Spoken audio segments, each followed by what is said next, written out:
Hey riders, Pete here again, and today we're diving into Kawasaki's 2025 Z H2 naked machine. Now this thing combines the versatility of a naked bike, the comfort of a naked bike, with an amazing supercharged engine. Now look, it's hard not to talk about the Z without touching on its looks. There's no denying that Z range heritage. It's got that mean, aggressive look just standing still. The quality of the finish is what you'd expect from Kawasaki and a Japanese manufacturer. It's on point. And this green paint with a metallic flake through it in the sunshine, it just pops. It looks amazing. Now look, you can talk about the mean looks, you can talk about the nice paint, but it's all about the engine with this thing. 998 cc's of inline four glory with a supercharger bolted onto it. This engine is nothing short of a masterpiece. There's huge amounts of grunt down low, and once you wind that throttle on, well, the world just blurs. Now on top of that is this amazing soundtrack of the supercharger fluttering and chirping as you bang down through the gears on the bi-directional quick shifter, and it is just sensory overload from a speed point of view, from a sound point of view.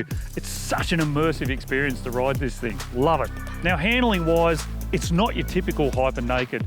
It's not as twitchy, it's not as light in the front as say your KTM Super Dukes or your Street Fighter Ducatis. This thing is ultra stable. It's more of a road bike. It's just planted, and something that Kawasaki has always done really, really well is front end and front end feel, and this is no different. You can feel everything that that front tyre is doing. It's so confidence inspiring. So you've got fully adjustable suspension front and rear, so you can tune it to suit yourself anyway. And comfort-wise, that's where it steps up above some of those really ultra-focused hyper nakeds. It's really quite comfortable. There's a nice gentle reach to the bars, not too much pressure on the wrist. Really, really comfortable in a road bike sort of way, but you can still really get into it, really muscle it around. The Z H2 is tech heavy as well. There's 3 ride modes. There's also a customizable rider mode. There's an absolute abundance of information, all of which you can also see through the Kawasaki Rideology app. And the Tech Fest doesn't end there with the Z H2. There's a 6-axis IMU that controls the cornering ABS and cornering traction control. You've got a bi-directional quick shifter. It's got all the fruit. And what I really love, factory fitted cruise control. So with that comfort and the usability of the engine, it's just a really friendly bike to buzz around town on. So the Z H2 isn't as hard-edged as some of the hyper nakeds out there. So who's it for?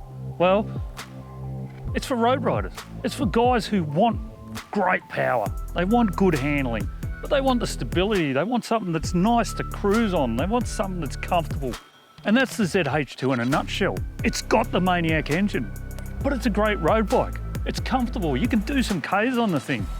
What more could you ask for? So are there any cons to the Z H2? Well, you're going to go through rear tyres at a rapid rate of knots if you're a bit happy on the throttle.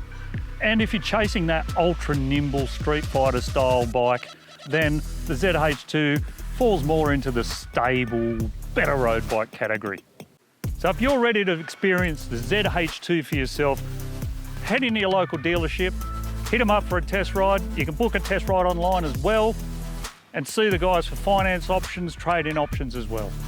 Remember to like this video, subscribe to our channel, and hit the bell icon for more awesome two-wheel reviews.